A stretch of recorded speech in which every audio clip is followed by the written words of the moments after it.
Thank you. Now I'd like to introduce my Aunt Rosalie, and she's going to be reading something that her older brother Merlin, my dad's brother, wrote.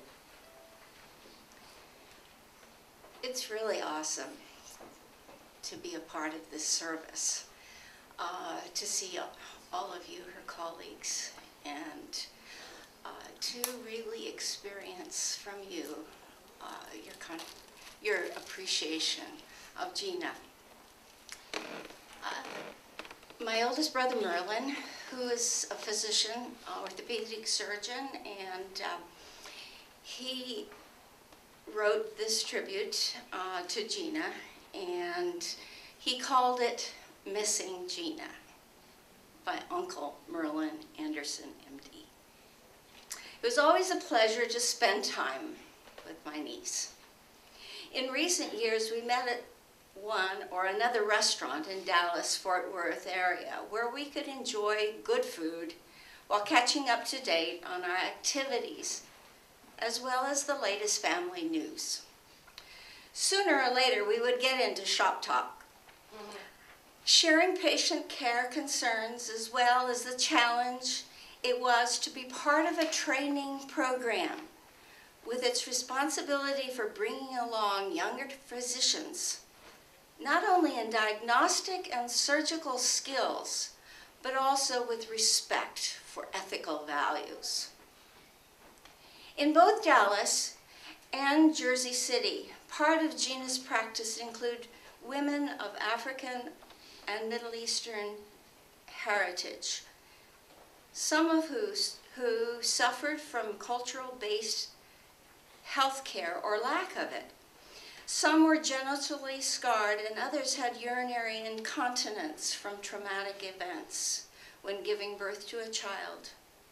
There were few OBGYN specialists with expertise in that area and willingness to spend their time to improve the welfare of those greatly disadvantaged. But Gina did it with deep concern and compassion. Our family's loss is also cause for mourning in the global village. With my love, Uncle Merlin. I'm Gina's California aunt. And I have flashing memories of Gina, of chestnut-colored hair, of dancing dark eyes that sometimes turn black, of a slight Minnesota accent, of a sly smile, of a laugh that was also a giggle, of a young girl poised and confident, of Gina sitting on Grandpa Anderson's favorite horse, John. Both sets of Gina's parents lived in Yakima, Washington, and my parents loved to have Gina and Evan visit.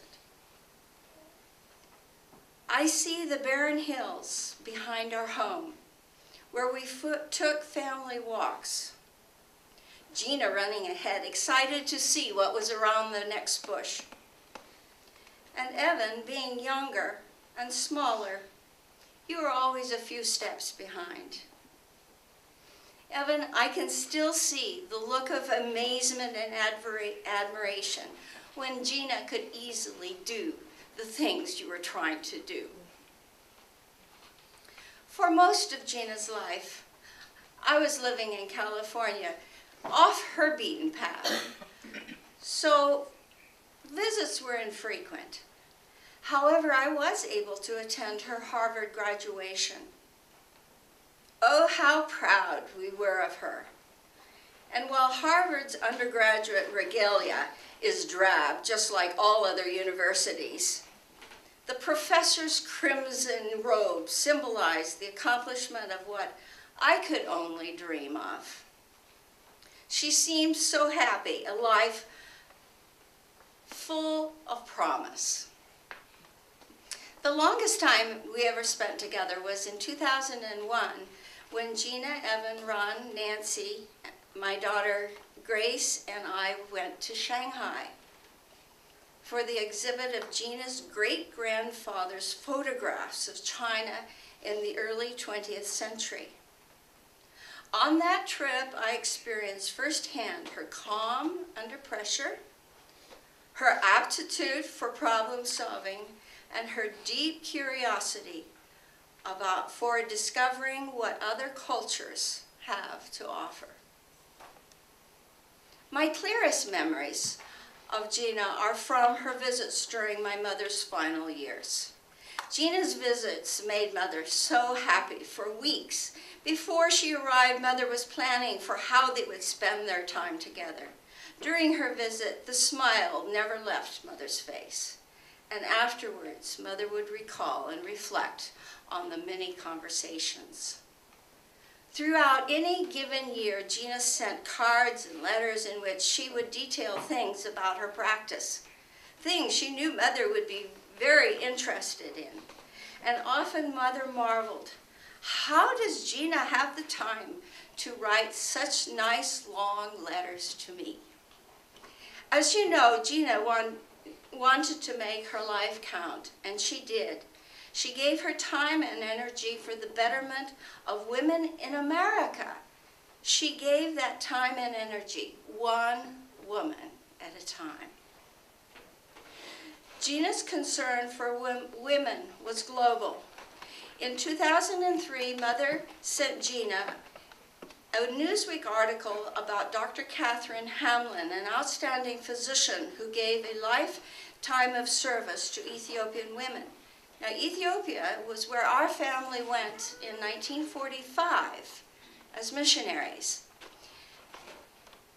After reading the article, Gina sent Mother the book, A Hospital by the River, which tells the story of Dr. Hamlin's establishment of the Fistula Hospital in Addis Ababa, a hospital not far from where Gina's uncle Merlin practiced medicine in the 60s. Gina wanted to visit the Fistula Hospital in 2004, but circumstances prevented it. However, Gina contributed financially to the women of the world through the Fistula Foundation. And so now, as we pay Gina our respect and our admiration, and as we share our grief of love that ended too soon, I want to say, in words of an old Irish anti-war song, a doleful family I heard cry, "Oh, Gina, we hardly knew ye."